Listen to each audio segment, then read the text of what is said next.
there's a mega church pastor named Joel Olsteen. His church had gotten shot up this weekend. Not this weekend, past couple days. And the headlines are going crazy. The first headline I seen, though, was that it was a transgender woman. And obviously, that broke headlines all over the place. And I remember specifically it was Fox News that brought this headline. And they have now rebutted their statement. They are no longer saying this is a trans woman. This is a biological woman, and she had a son that was from her biologically. So this is actually a real woman. It is not a transgender. All the news that were in the headlines of this was a transgender that came into the church to shoot up the church, it was a lie. She is actually a real woman with real women genitals and real women looks. But anyways, she shot up the church. She tried to shoot up the church. And we got some new footage of what's going on and what was happening during the shootout. So let's tune in. Now to new details on the shooting at Joel Olsteen's mega church. Officials have identified the woman who opened fire before being killed by law enforcement. And they now say the 7-year-old boy injured in the shooting was her son. Maria Villarreal has the latest. This morning, new video reveals the terrifying scene inside Joel Osteen's Houston megachurch, Lakewood, during a shooting rampage that wounded 2. The shooter, who was killed inside the church, is now identified as 36-year-old Genesis Moreno. She brought her 7-year-old biological son with her Sunday. Police say it's unclear. Let's take a look at who shot the boy, but confirmed he sustained son with her Sunday. Police say it's unclear who shot the boy, but confirmed he sustained a She brought her 7-year-old. Let's take a look at this one.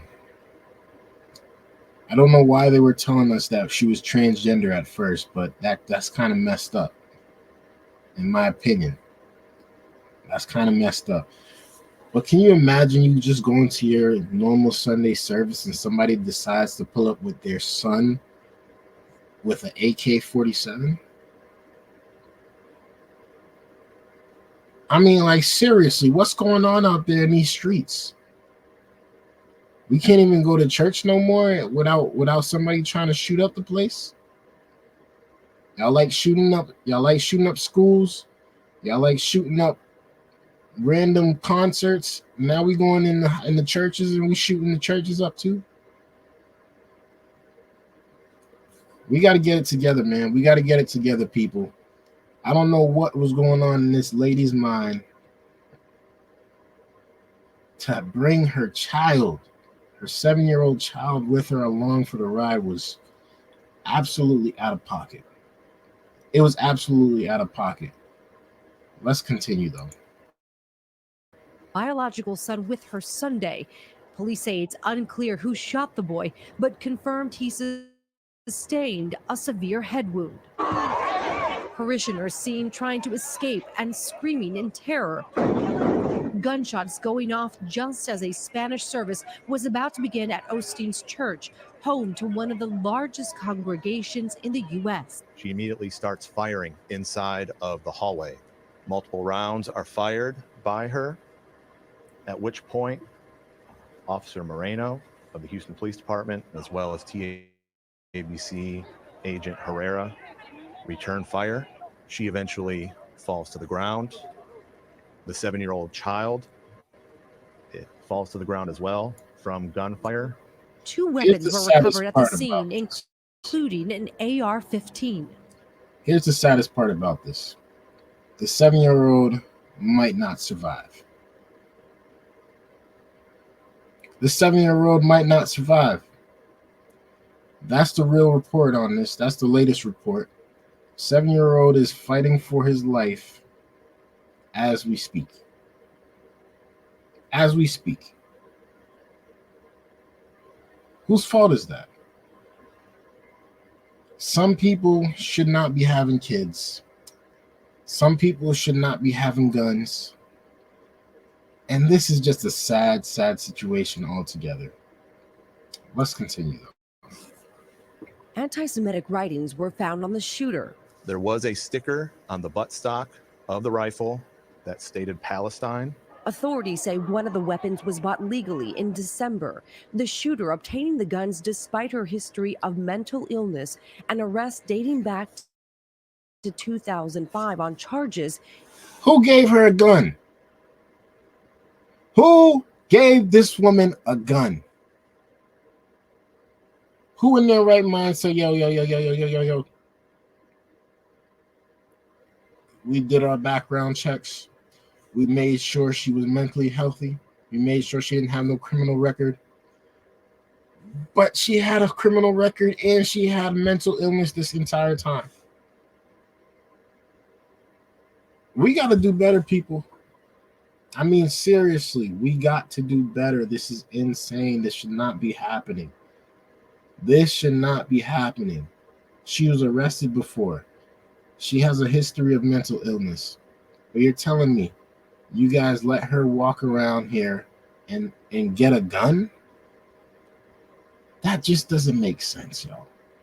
Let's continue. Including assault.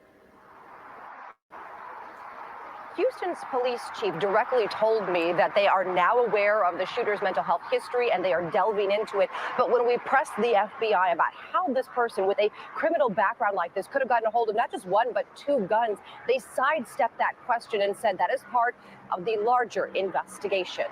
Robin? Folks, what answers, Maria? Thank you. Unbelievable, man. Unbelievable. Thank God nobody else was hurt. It's very unfortunate because we don't know if that 7-year-old is going to live at this moment. The mother is dead. She died on the scene. The 7-year-old is in the hospital fighting for his life at this moment, and we don't know if he's going to live or not. And this is all the blame on the mother. All the blame on the mother. She should have never, ever put herself or her son in that situation. I just think that goes to say there's so much evil out there. There's so much evil, and this is just we got to do better, people. We got to do better. We got to do better. At the end of the day, we can't be coming around here having people pulling up with their kids with AR-47s trying to blow up a church, trying to shoot up a church, and expect that to just be all right. We ain't trying to do that this year. This year, we ain't going backwards no more. We going forward this year. We going forward. Praying for the families, praying for that kid. I hope he survives. I hope that he fully recovers, and I hope that his mental state is going to be fine growing up, because I feel like he's going to be traumatized for the rest of his life. If he survives this, he's going to be traumatized, and that's just unfortunate. Hopefully everything is okay over there in that church, and they'll be able to open back up and do service as usual, but we are definitely praying for that 7-year-old child.